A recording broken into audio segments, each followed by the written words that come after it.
Welcome back to another video. Today we will be going over an alternate history of Menlo, where the Axis powers win World War II. This video will not cover the real history of World War II, how the Axis could win, or what the rest of the world would look like. I probably could cover these topics, but then it would just be a really long video, and probably not as good as other videos. I will leave a link in the description to this video by rewriting history. My video is based on a lot of events that happen in this video, so if you want to get a complete understanding of the Axis victory scenario, I can't recommend it enough. Without further ado, let's get into the scenario.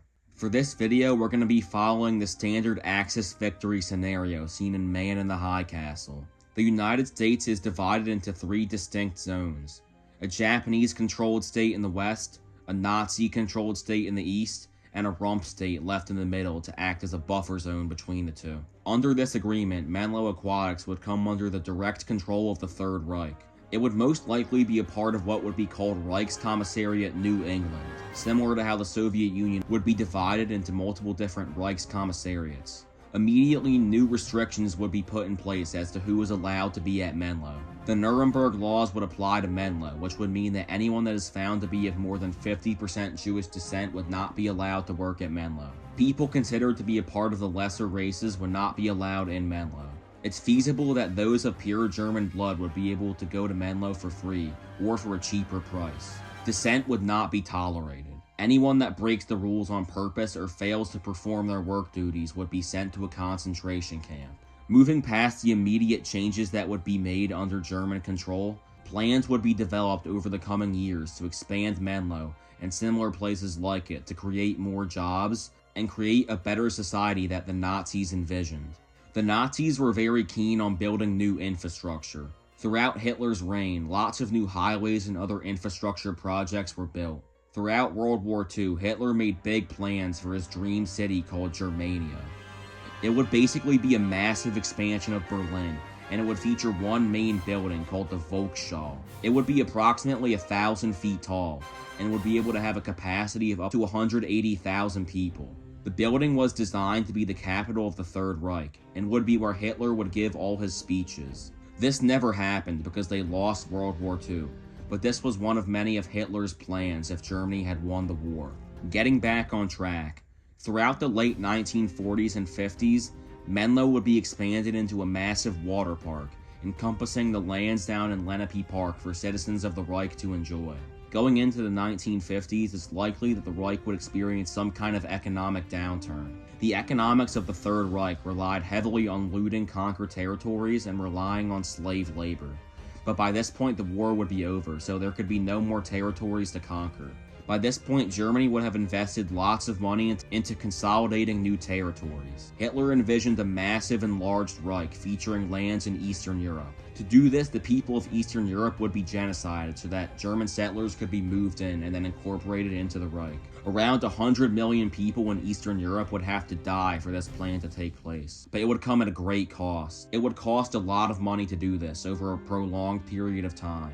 General Plan Ost was the plan to exterminate the Slavs of Eastern Europe and resettle the lands with German settlers over the course of 25 years, from 1945 to 1970.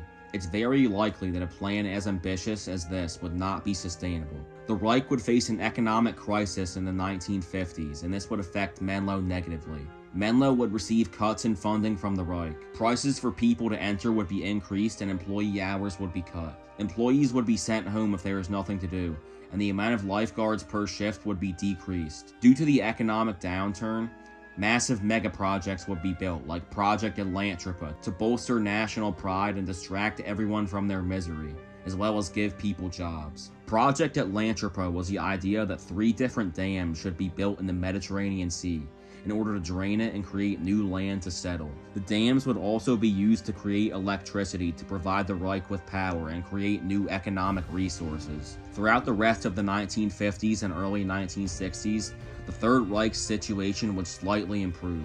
This would lead to positive changes at Menlo, but not much, as the Reich would still be mostly economically stagnant. Going into 1963, Hitler would die. It's unclear exactly when Hitler would die if he didn't kill himself, but for the purposes of this video, I'm saying 1963, because that's when he dies in the New Order. After this, Hermann Goering would take over as the Führer, as he was Hitler's chosen successor. He would continue pretty much all of Hitler's policies until he would die in 1965. With the death of Hermann Goering, it would be unclear who would take over next. There would be a few viable candidates to take over after Goering's death, such as Heinrich Himmler, the leader of the SS, Albert Speer, the chief architect and minister of armaments and war production, and Martin Bormann, head of the Nazi Party Chancellery and private secretary to the Führer. Each potential candidate would have their own way of dealing with the Reich's economic situation and the policies for the future. These three would not be able to reconcile their differences, and this would start the German Civil War, as supporters of each candidate would fight to gain control. Because of the outbreak of the Civil War, the Reich would become increasingly unstable, and their grip on overseas territories like the eastern United States would begin to slip. This would begin the Menlo Uprising, as disgruntled workers and patrons, fed up with the regime, would begin to take up arms and recruit new people across Percy. This wouldn't just happen with Menlo. Areas all across America and Europe that were under Nazi control would begin to rebel. The Reich would try to reassert control over these territories with limited success. I won't cover everything that happens in the German Civil War, but basically it takes a heavy toll on the Reich, and Albert Speer wins and becomes the next Führer.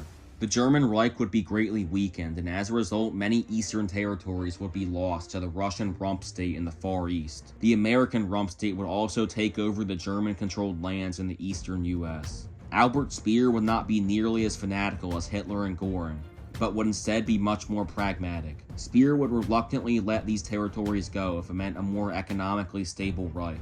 Menlo would be liberated, but the effects of the Menlo Uprising and the decades under Nazi control would leave a lasting impact. A lot of the racial policies for Menlo would be repealed, bringing it back to what it was like before World War II. Except this time, Menlo would have been converted into a massive water park. With the weakening of the Reich in the German Civil War, the anti-Axis coalition would get stronger, and would long to reinstate the old world order prior to World War II. Nuclear weapons would be used in the German Civil War, and this would greatly hamper the way of life in Europe. It's important to note that Germany would have developed nuclear weapons sometime after World War II. Wars would break out in southern and eastern Europe to take control over land and resources. Russia would seek to take over more territories, and this would worry the Japanese, who had a significant portion of Russian land in the east after World War II. And this would worry the Japanese, who had taken a significant portion of Russian land in the east after World War II.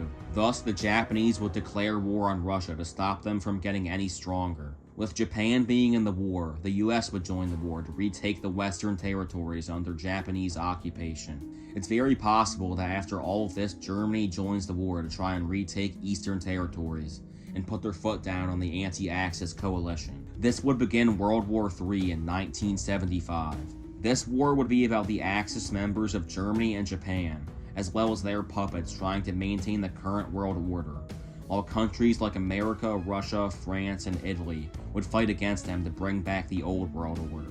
You might be confused why I mentioned Italy on the anti-Axis side, but this makes sense. In the years following World War II, Germany and Italy would split apart as they would have different ideological goals, and they would both drift into their own separate factions. Now, going back to World War III, I won't go over what happens in the war. I'll just go over what happens depending on which side wins. It's very possible that Menlo could get nuked in this conflict, but for entertainment purposes, I will assume this doesn't happen.